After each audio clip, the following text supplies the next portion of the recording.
I was strangled and lost consciousness, but when I woke up, I was severely beaten with some type of blunt instrument, and I had multiple fractures. I was beaten beyond recognition.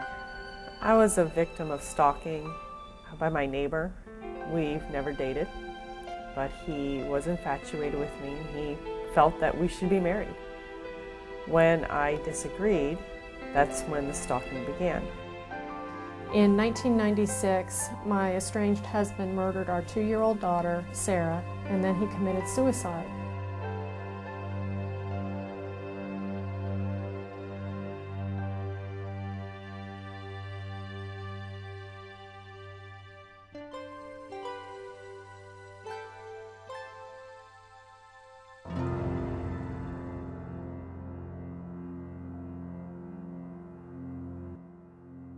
A lot of people would come up to me and tell me about horrendous experiences that they were having in the courthouse. After my home was assaulted, I immediately sought an injunction. When I went to the courts, they didn't take my case seriously and it was dismissed.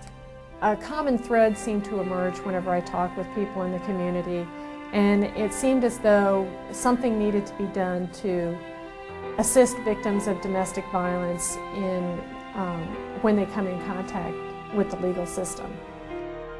CourtWatch began in 2004 as an initiative of the Orange County Domestic Violence Task Force, with a mission of empowering the community to positively impact the justice system's handling of domestic violence, sexual assault, and child abuse cases. Since its inception, CourtWatch has trained over 185 volunteers and monitored over 10,000 cases. CourtWatch volunteers undergo a 6-hour training program and donate an average of 350 hours per month in service.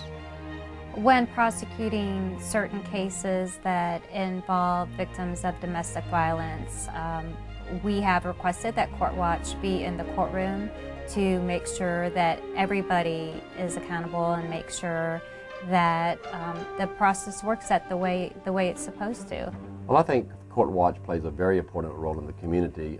Really, to be there is kind of a reminder of what domestic violence is all about.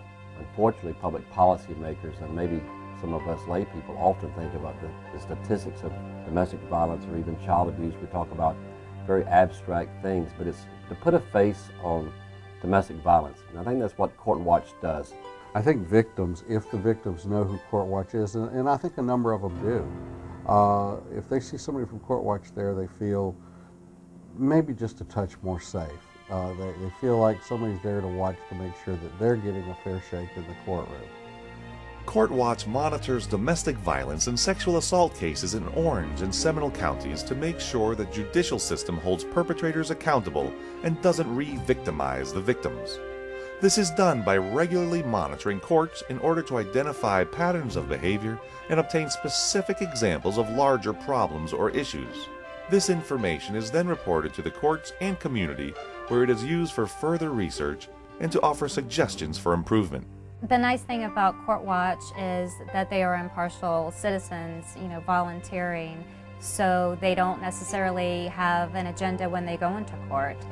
They go in and they're not partial to defense, they're not partial to the state, so it does keep everybody accountable. There's a lot of diligence that goes into it. You have to go to court cases, record the court cases, and hopefully keep an open mind about how the court cases are handled.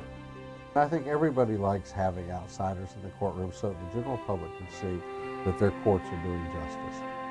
The CourtWatch is here to make sure that the justice system treats their cases properly.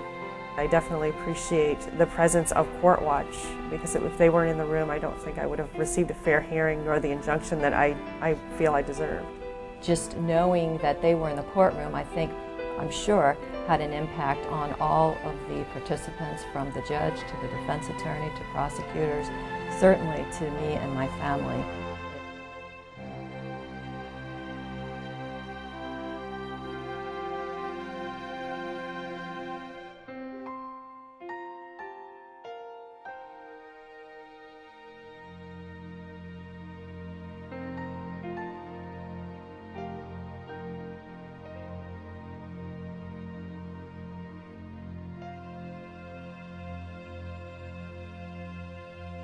please visit the CourtWatch website at courtwatchflorida.org.